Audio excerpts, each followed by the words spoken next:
All right. Well, good morning, good afternoon, good evening, whenever you're watching this, or wherever you're watching this. Sorry, a little frog in my throat. Get that out of the way. My name is Ruben Quinones, and I work here at Amsive, a performance marketing agency. And we're going to dive right into it because we are live. My guest has to run for a flight. So this is how live we are. Want to introduce our guest, Matt Poley from Conduit Brands. I'll bring him on. Let him introduce himself, and then we'll dive right into it. Matt, how are you doing? Ruben, I'm doing great. Great to see you. Excited to be here. Thanks for having me. Yeah, absolutely. So tell me a little bit about yourself, what you do there, and then we'll get started. Absolutely. I'm a lifer in the CPG industry, that's for sure. Grew up at Johnson and Johnson, working on the Tylenol business back in the day when it was Johnson and Johnson. Hmm. And then several years ago, my partner and I, um, we fell in love with e-commerce and how we could serve clients and brands, and we decided to make a go of it. And so our mission is to help clients achieve more within the channel than they thought possible. And we do that through a collection of strategic partnerships Yeah. and project management in helping increase their products or their brands search visibility and maximize exposure on the customer journey. Good stuff. And then for context, obviously, on our agency works with you for a variety of projects we manage. And there's two aspects of Amazon, as there is with all the other platforms, including your website on Google, right? There's an organic side and then Mhm. Amazon ads. Today, we're going to focus more on the organic visibility, but I would think there's some synergies like there are with other platforms. But I think before we get into the details of it, we were talking a little bit about before we came on the strategic side of it, right? Well, how do you approach before you start optimizing for product detail page? What are what are some of the questions that go through your head? Yeah, we work with an array of clients. They could be in center aisle, traditional food CPG. They could be in health and beauty CPG, industrial products. Hmm. So the maturity of the e-commerce channel relative to their category or their shopper, it varies widely. For example, health and beauty pre-COVID was 3 or 4% market share, Yeah. and it expanded to almost 20%. And I think it settled somewhere between 9 and 12% market share. So I think strategically, the first thing that we start to engage with our clients is what do they want out of the channel? What's the role of the channel relative to their overall business? And what are the resources that they have to approach um, maximizing visibility within the channel?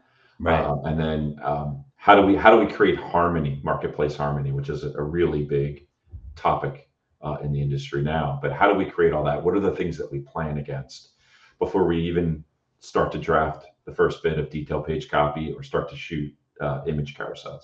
Yeah, I mean, so it's almost kind of like 101 in how you approach, even Google Ads or social. It's having a good understanding, not, besides inventory levels, profitability on these SKUs, right? What are we trying to grow, right? And I think that sets the table for a good foundation before you start. All right, well, how do we prioritize what we do on the PDPs, which PDPs we do it for, and how they work in concert with each other, Yeah, right? yeah. And for the organization, it's retail readiness. So you touched on a great point around profitability. What your offering could look like on an Amazon or an omnichannel e-commerce site could be very different than the economics of shipping inventory into a retailer's warehouse and letting it network through to the retail shelf. So those are good points in their components as well. Yeah.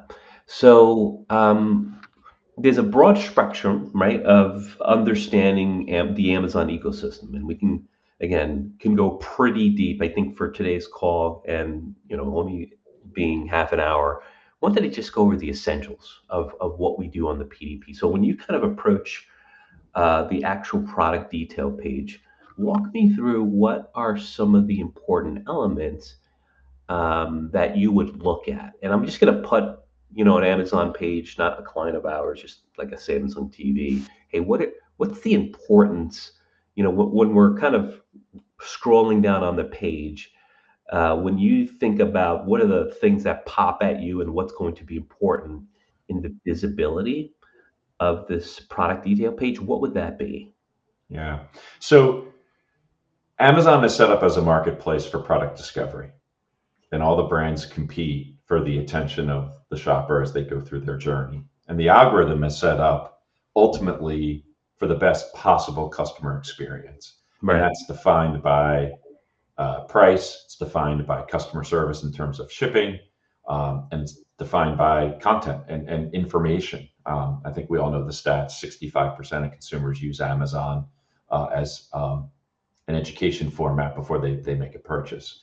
So when we approach the digital shelf or the product detail page, there's really two components to it in terms of executing conversion: traffic and then conversion unto itself.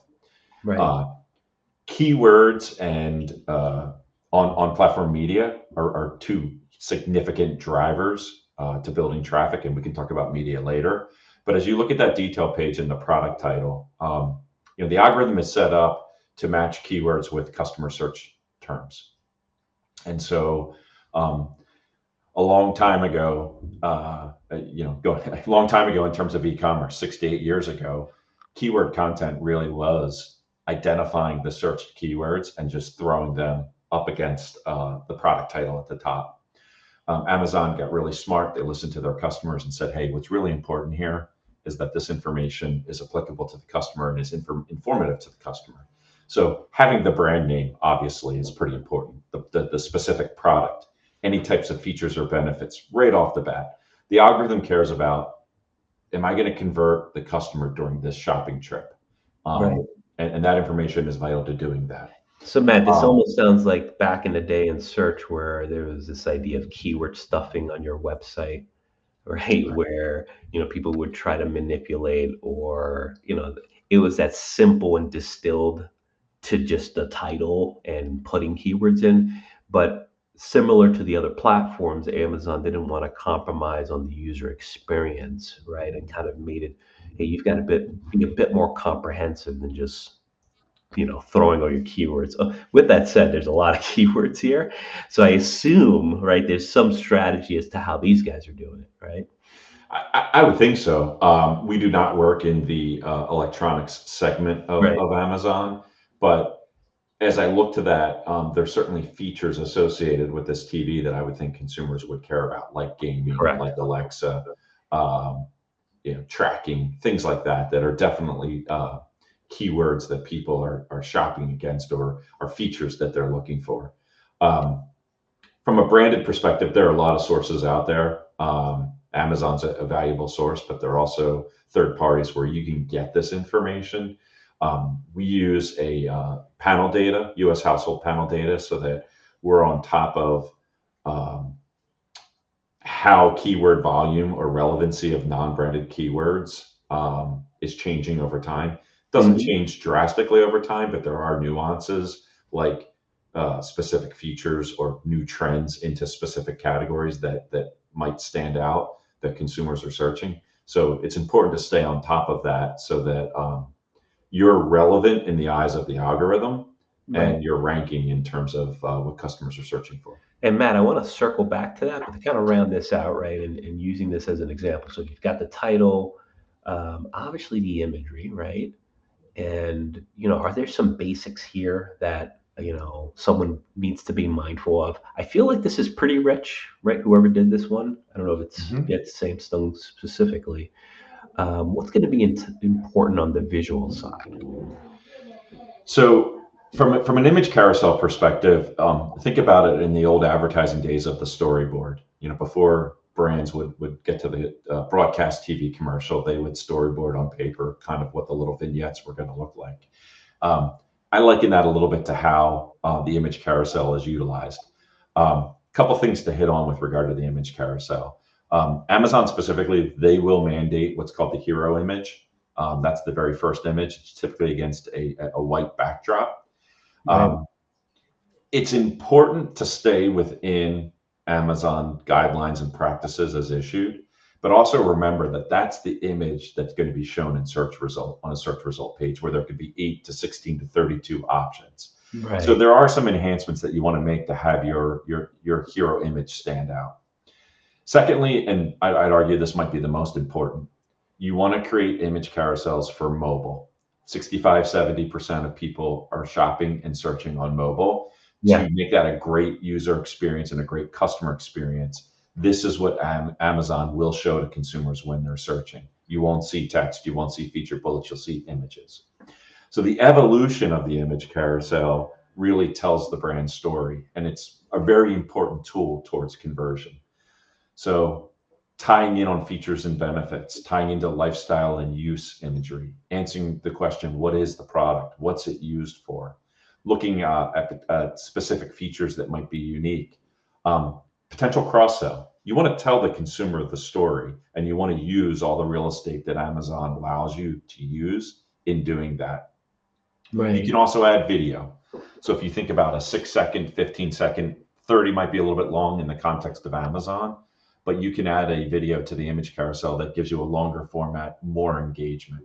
Um, and the the addition to text and infographics, obviously that helps as well. So it really gives context to the image, and deepens the story and the engagement from the shopper.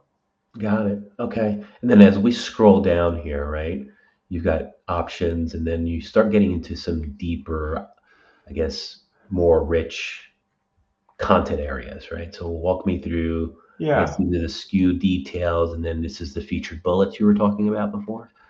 Yep. SKU detail. It's all about the literature and the specifications that you put into your item setup for retail readiness that Amazon will display, pertinent information for purchase decision.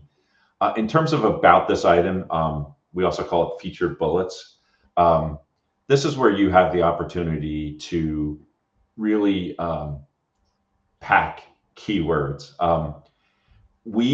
We kind of take a look at this as the keywords are for the algorithm, and the imagery, the romantic imagery, is for the consumer. Um, I think that you want to have a natural inclination to your storytelling on feature bullets, um, but also understand that consumers generally aren't going to spend a ton of time reading all the feature bullets. That's been our experience.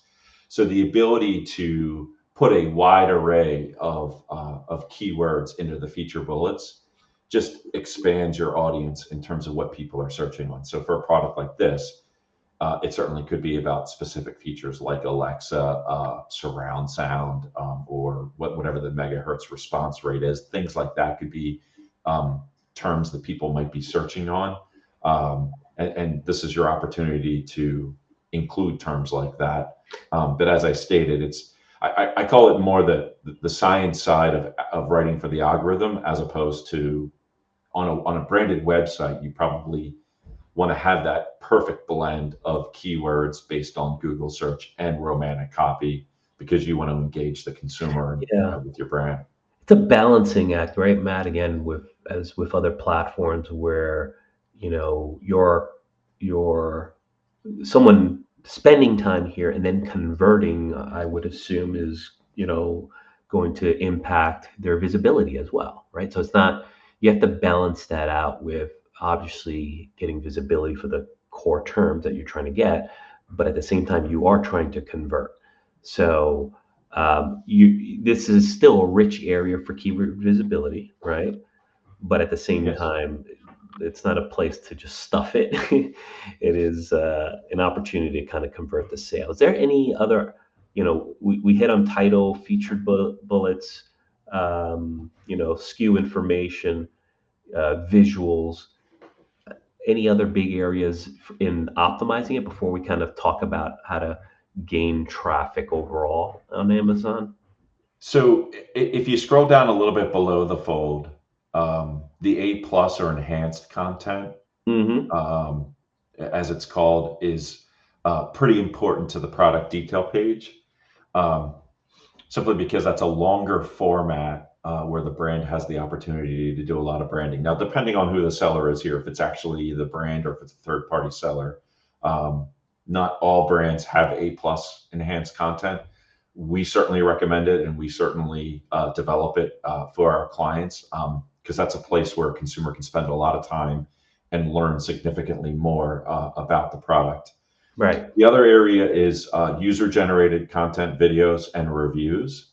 Um, there's so much weight nowadays on reviews, but there you go. That's a great example of A plus content there. Yep. Um, so, going back to A plus, it's very consistent on brand in terms of what the brand wants to communicate. Again, feature, benefit, any reasons to purchase, or strong reasons to believe in the brand. That's really your space to do that, and it's just below the fold of the buy box. Um, User generated content drives a lot of authenticity. The world we live in today, in terms of people wanting to do a lot of pre-shopping, whether it's on a desktop or mobile, um, before they make the purchase decision. Getting actual consumer voices is important, and it drives authenticity, and it helps with engagement. And then reviews are very, very important. The one comment I want to make about reviews, and I think a lot of people that work on Amazon realize this, and a lot of brands may also realize this. Um, what's of most importance to Amazon as it relates to reviews is the authenticity and, in most cases, verified purchasers. Um, it's extremely difficult to scale reviews. I'm always amazed when we do audits, and we're looking at brands, and we can see their reviews that are thousands and thousands of reviews. Um, the important thing there is to look at the time period. You want reviews that are current, and you want reviews that are fresh. But a brand really needs to put a business plan around their review strategy. Amazon frowns on incentivizing reviews. Amazon's preference is that reviews are done with verified purchasers. Amazon's conversion rate on reviews based on email blast post purchase is somewhere in 1 to 2%. So as you're a brand and you're looking at this and you're like, I want hundreds of reviews, I want thousands of reviews, you've really got to tap into all the assets that you have, whether it's your own database, whether it's social media, different things that you're doing, where you can certainly invite the consumer to write a review and welcome that review that's authentic, whether it's a 1 or 2 star or a 4 or 5 star.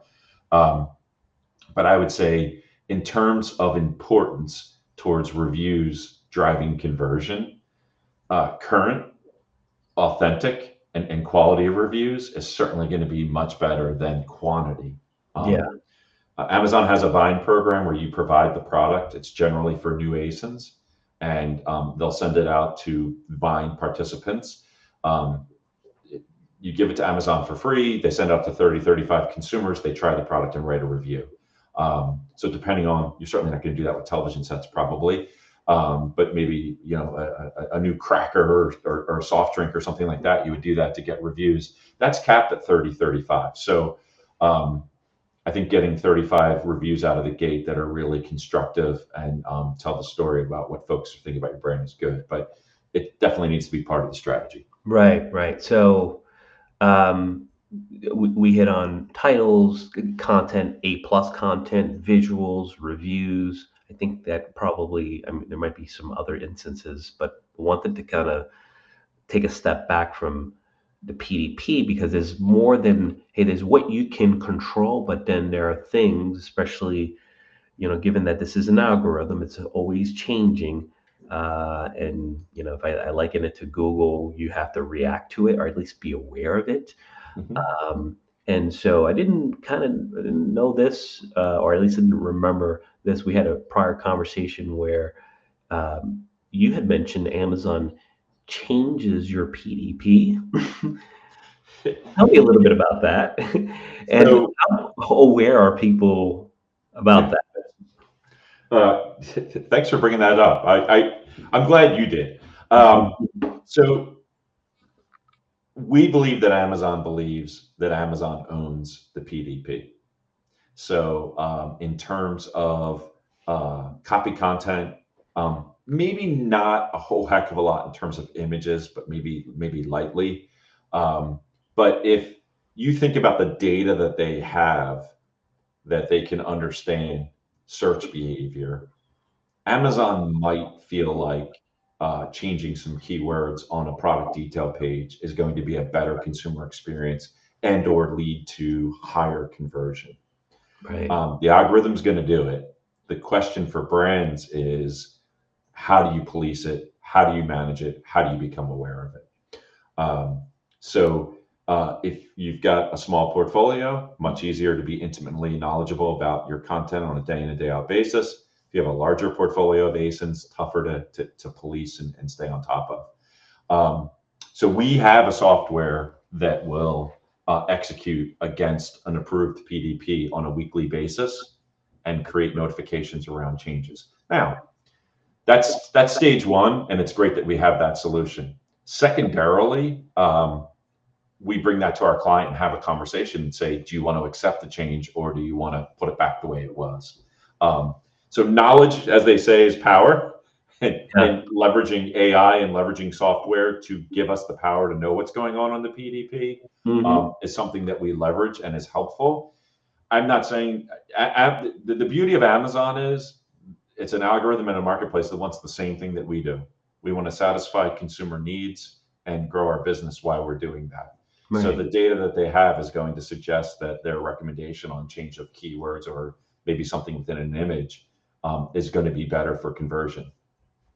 The other side of that is, though, they don't own the brand. And I would always put my trust in the brand stewards, the brand owners, that they are closer to their consumer, their brand positioning, their brand identity. And there might just be certain things that are out of context for the algorithm. In that instance, we just cut a ticket to change it back. And we arm wrestle with Amazon for, it could be 48 hours or it could be 3 days. It just depends. But so it's important to know it is an algorithm. Again, although it's trying to optimize for conversions and optimal performance, it's still an algorithm right. that you have to kind of check and police and make sure it's, hey, is it representative of the brand? Is it truly capturing search visibility the way I want it to, right? Right. And that's an important metric when we talk about search visibility, right? So I guess before we even optimize the PDP page, how do you view, number one, what is that in your world, and how do you stay on top of that? I think you hit on it a little bit, but if you can. Yeah, we look at search visibility in terms of customer behavior in searching given categories and how we quantify that over a period of time. We're generally talking about the first 2 pages of search results and what kind of volumes are we seeing. Certain categories, it could be 400 or 500 million individual search results over the course of a calendar year. If we think about a brand's objective of growing their business profitably, strategically, the way we want to do that is increasing our share of search, or our share of voice, as it's called, of the most relevant, widely searched non-branded terms. Brands need to defend their brand name in terms of search. Right. Think of Coca-Cola. I'm sure they spend a lot of money defending the term Coke. And that's important, and people are searching on those brand names. But what we see is if you can grow conversion of non-branded terms, which there's a lot of categories where non-branded searches are part of the education process. That's how you're increasing your share of search result. That's how you're increasing your search visibility. And that's the crux, in my mind, behind the flywheel effect. Right. So if you're ranking high for a given search term and you're converting against that, Amazon's going to want to flow more traffic your way because they believe that that's going to convert. And that's the speed of the flywheel speeding up or getting quicker. I see. So it's not just about obviously doing it because you get more traffic. Amazon is also looking at that to understand velocity and user experience and driving more traffic because they see momentum there. And they have the customer data. So they look at behavior of IP addresses, and they can segment those IP addresses and say, well, if person A bought this item and I see all these other addresses that are very much behave on my platform like person A, and they're searching in the category, I'm going to serve them up the same item. Yeah. So I want to hit on again the few things that we talked about, just PDP optimization, then strategically how you approach it.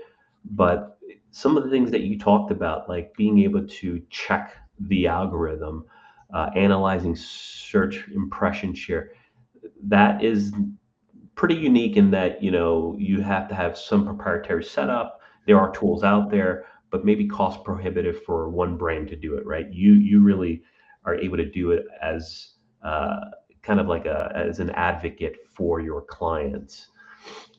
Yeah, and there are a lot of great third-party groups out there that support the ecosystem. Then there are a lot Yeah. of great organizations out there that have built up their own resources to tackle this.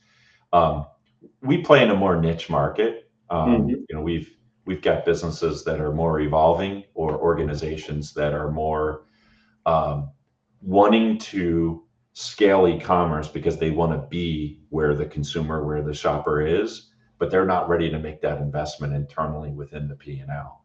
And so we've been very blessed in terms of our client base that we've set up. It's, I hate to use the term shared service, but what we're doing is we're sharing resources amongst our client base. So the investments that we make in technology and the investments that we make in data, it is affordable and everybody benefits because they don't have to go and take that expense on their own, Yeah. and they can benefit from the data.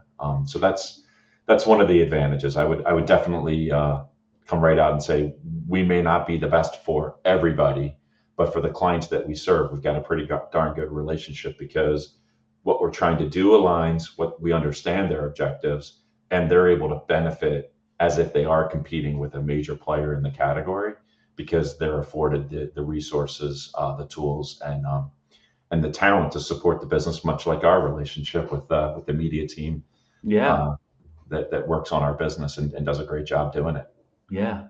So with that, I know you got to run. So any parting thoughts before we let you go? And I First off, thanks for having me. I like talking, and I like talking about this. yeah, There's three things I would leave our audience with.